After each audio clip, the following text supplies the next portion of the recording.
हमको नहीं लगता कि A to Z से कुछ होने वाला है। हम लोग जो है जेड अपफेड करने से कोई फायदा नहीं है। A to Z से कहने की कोई फायदा नहीं। जेड के अलावे कोई शब्द अगर है बनाया होगा कोई वैज्ञानिक तो वो कोई फायदा नहीं। तो हम लोग पहले जान रहे थे कि वो चौथा नंबर पर जाने वाले हैं। कौन? जगतानंद सिंह जी के जो पुत्र हैं आरजेडी चौथे नंबर पे चौथा नंबर पर वहाँ जाती है। तो इत्तेफाक है कि 3 नंबर पर आ गया। जिसको पुत्र मुंह हो जाएगा आज न कल पराजय होना पड़ेगा। नैतिकता के आधार पर आज ही के दिन उनको इस्तीफा दे देना चाहिए था। जगतानंद को हाँ एकदम इस्तीफा देना चाहिए। इस्तीफा दे देना चाहिए कि लोगों ने नकार दिया। जिस पार्टी में अगर गड़बड़ी है तो गड़बड़ी का उजागर करना चाहिए वेद साहब। अगर जो नहीं करता है वो मर्द नहीं कहलाता। को पार्टी आप पे कार्रवाई कर देगी? हमको क्या कार्रवाई करे न कल कर दे, हमको कोई चिंता नहीं। लेकिन ओरिजिनल बात इंसान को बोलना चाहिए। पार्टी में वफादार वही व्यक्ति हो सकता है जो पार्टी में जो गड़बड़ियां हैं उसको लोग बोलने का क्षमता रखता है। वो आदमी राजनीति करे, नहीं तो कोई दूसरा कोई धंधा पानी करे, पान का दुकान खोले, गुमटी खोल ले।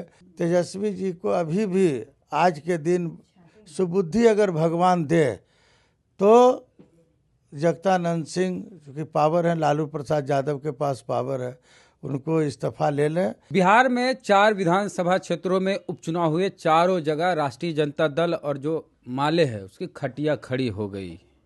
चारों जगह हार हो गई।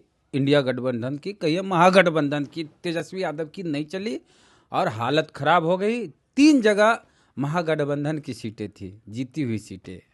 रामगढ़ और बेलागंज और तरारी। रामगढ़ बेलागंज में आरजेडी का सीट था और तरारी में माले का, और हम पार्टी का था इमामगंज में। तो इमामगंज हम पार्टी अपना मांझी जी थे तो मांझी जी की बहू जीती, बाकी लॉस हो गया।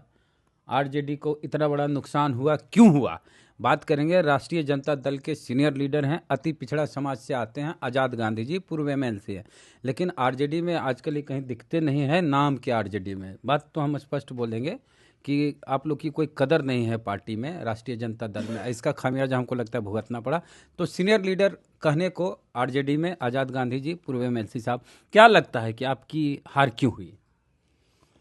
देखिए, हम लोग जो चुनाव 4 विधानसभा क्षेत्रों में जो उपचुनाव हुआ, हमारी तैयारी तो पूरी थी, लेकिन कहीं न कहीं जो संगठन हमारा कमज़ोर दिखता नज़र आया। सबसे पहले इसके लिए तो भाई प्रदेश अध्यक्ष महोदय को मॉनिटरिंग करना चाहिए था चारों विधानसभा क्षेत्र में जिलावार पर। हमको लगता है कि उनके स्तर से नहीं हो सका। इन्होंने कमेटी भी बनाई चारों क्षेत्रों में जाने के लिए, वो लोग गए भी, लेकिन जिन लोगों का चयन होना चाहिए था बढ़िया तरीके से संगठनात्मक लोगों का, वहाँ जाकर के कैंपेनिंग करने का, हम लोग कैंपेनिंग करने में असफल रहे। और दूसरा है जो कार्यकर्ताओं का जो संवाद होना चाहिए नेताओं से, सीनियर लीडर से संवाद कायम नहीं हो सका। हमारे सीनियर लीडर तेजस्वी यादव जी हैं, उनको उनसे संवाद हमेशा अपने कार्यकर्ताओं के बीच बने रहना चाहिए। उसमें कहीं न कहीं तो त्रुटि है। हार का हम खाली कह दें कि अबरिक जो है 24 देखने का था, 25 हमारा पूरा हो जाएगा, ये कहने से सरकार सत्ता में आने वाली नहीं है। इसके लिए संगठन को मजबूत करना पड़ेगा पूरे बिहार स्तर पर। अगर हम संगठन को मजबूत नहीं तेजस्वी यादव पूरा मेहनत नहीं किए चारों में। जो देखिए मेहनत अपने स्तर से किए, लेकिन जो अगर करते तो चुनाव तो जीत ही जाते हम लोग। आपका 3 को जीता हुआ हारे हैं। हाँ, तो उनको तो जो मेहनत करना चाहिए था, उसके पहले वहाँ जो है कार्यकर्ताओं के साथ बैठक, जिला के जो प्रदेश अध्यक्ष हैं कम से कम वो तो काफ़ी व्यस्त रहते हैं, तो कम से कम जो प्रदेश अध्यक्ष आदरणीय डॉक्टर जगतानंद सिंह जी हैं, उनको तो चाहिए ना गया जिला में जा करके मॉनिटरिंग करना, बैठ करके। उनका बेटा चुनाव लड़ रहे थे रामगढ़ में। पदाधिकारी उनको बेटा तो वहाँ तो जाने का उनको फुर्सत था, रामगढ़ गए, समझे कि नहीं, 1-2 बार गए, अपने स्तर से जितना ताकत लगाना था लगा दिए, लेकिन असफल रहे। कहीं न कहीं तो असफलता का कारण उनका जो बेटा अजीत कुमार जो है वो दूसरे दल से नया आए थे, जनता दल यूनाइटेड से, और राष्ट्रीय जनता दल में आए और उनको चुनाव लड़ा दिया गया।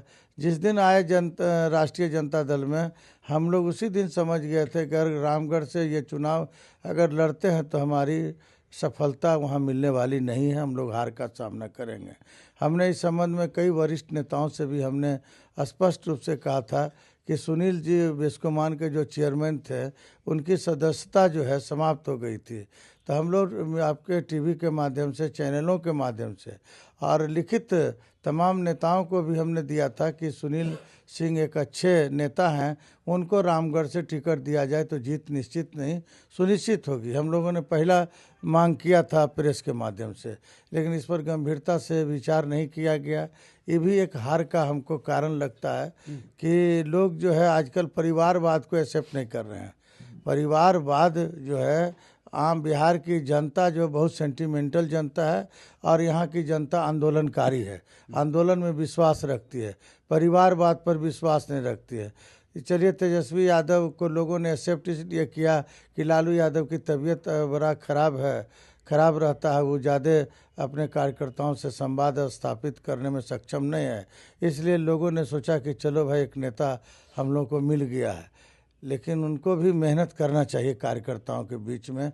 जिस तरह से परिवारवाद कहे तो मांझी जी बहुत जीत गई इमामगंज में। देखिए, मांझी जी की बहू के जीतने के पीछे कई कारण हैं कि जो हमारा कुछ वोट कहीं दूसरे जगह भी चला गया, समझे कि नहीं। इस हार का कारण, पहले तो राउंड में चुनाव रोशन कुमार जीत रहे थे, रोशन मांझी, लेकिन वहाँ भी समझिए कि एक तरह से जनता ने नकार दिया था मांझी जी को भी संभलने की। जो जीता उसी के अंदर क्या वजह है? प्रदेश अध्यक्ष की भूमिका ठीक नहीं लगी आपको? तेजस्वी यादव की भूमिका सही नहीं लगी आपको? नहीं, सबसे पहले देखिए, अगर चुनाव कोई हारता है तो यहाँ का जो प्रदेश का लीडर है उसका नाम है डॉक्टर जगदानंद सिंह जी।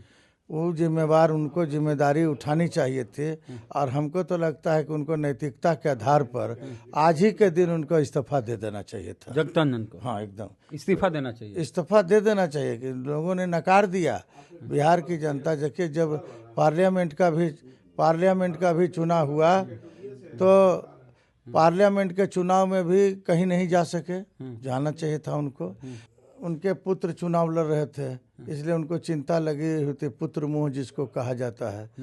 तो पुत्र मोह और कैंडिडेट मोह में काफ़ी अंतर हो गया।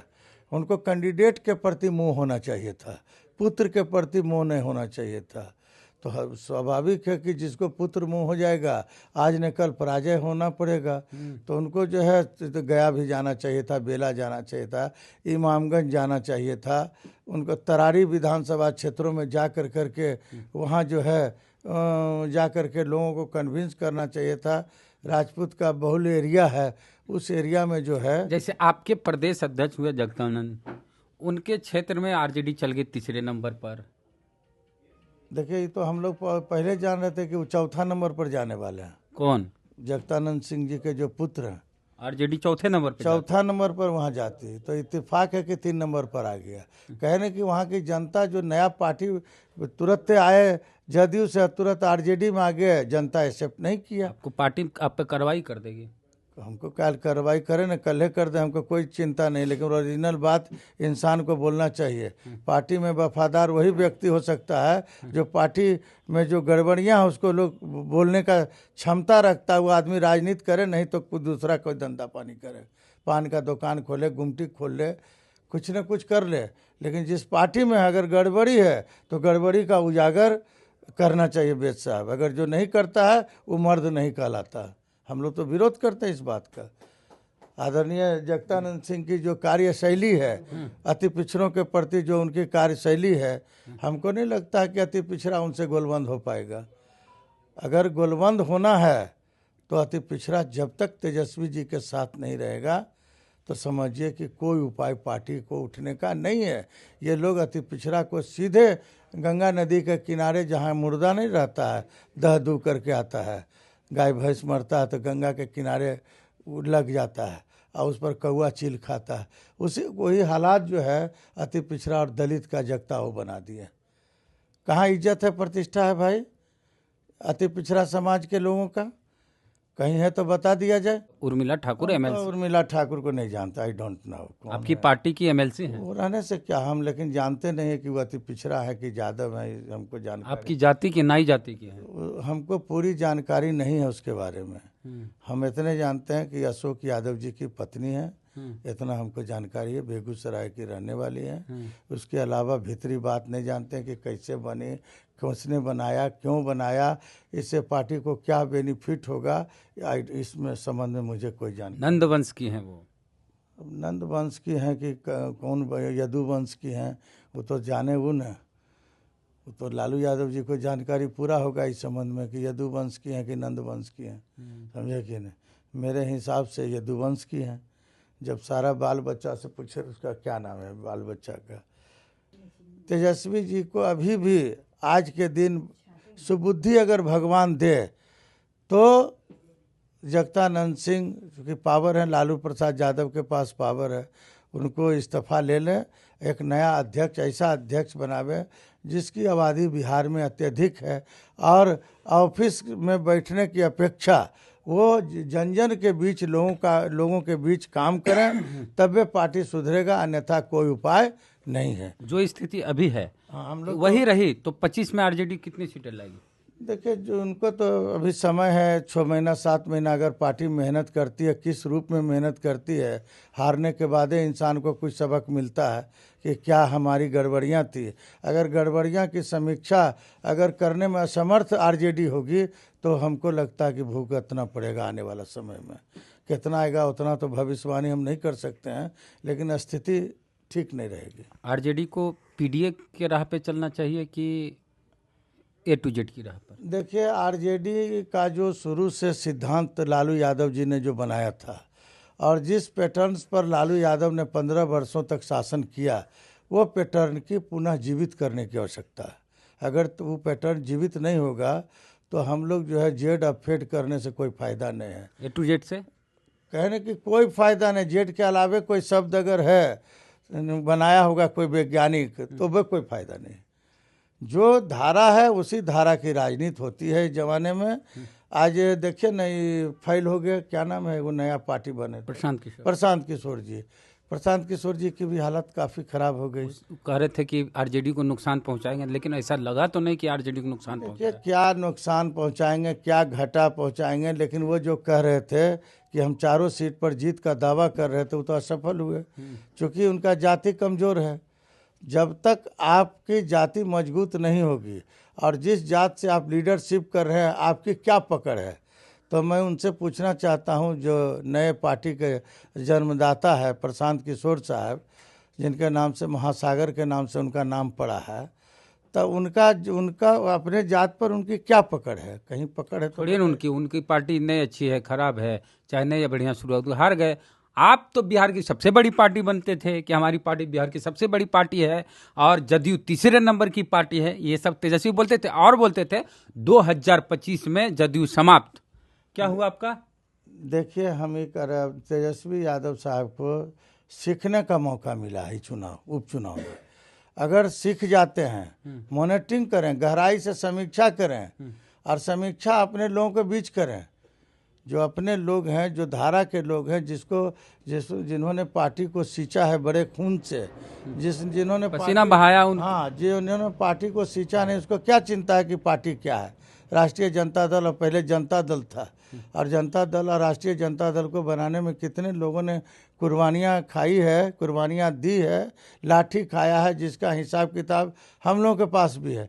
वैसे लोगों को आप बैठाइए ना भाई, बैठा के पूछिए ना कि कहाँ आप डिफीट खा रहे हैं, कारण क्या है। ए टू जेड करेंगे? हमको नहीं लगता कि ए टू जेड से कुछ होने वाला है। जो मुलायम सिंह यादव जी के जो बेटे हैं अखिलेश यादव जी, जो वहाँ पीडीए जो पिछड़ा दलित अल्पसंख्यक, जो काफ़ी कारगर रहा वहाँ, और यहाँ जो है रांची में जो उनकी पत्नी कल्पना सोरेन का जो कार्यकाल रहा और जो उनका जो भाषण देने का जो शैली रहा और प्योर बैकवर्ड अति पिछड़ों के बीच जो क्षमता उनकी थी, हमको लगता है उनको कारगर हुआ। उसी पैटर्न पर इनको यहाँ तेजस्वी यादव साहब को भी चलना पड़ेगा, नहीं तो आने वाला परिणाम भुगतने के लिए तैयार रहे। काहे स्थिति होगी? आप एमएलसी हुआ करते थे इस पार्टी से। अभी तो आप जगतानंद सिंह जी से पूछिएगा, आप बड़े पत्रकार हमारे समाज के हैं, प्रखर वक्ता हैं, निडर व्यक्ति के रूप में आप जाने जाते हैं। हमको तो लगता है राष्ट्रीय पहचान में भी आप कम नहीं हैं किसी से। तो ये बात तो आपको पूछना चाहिए कि आपके लोगों का हालत ख़राब है तो कैसे सुधरेगा।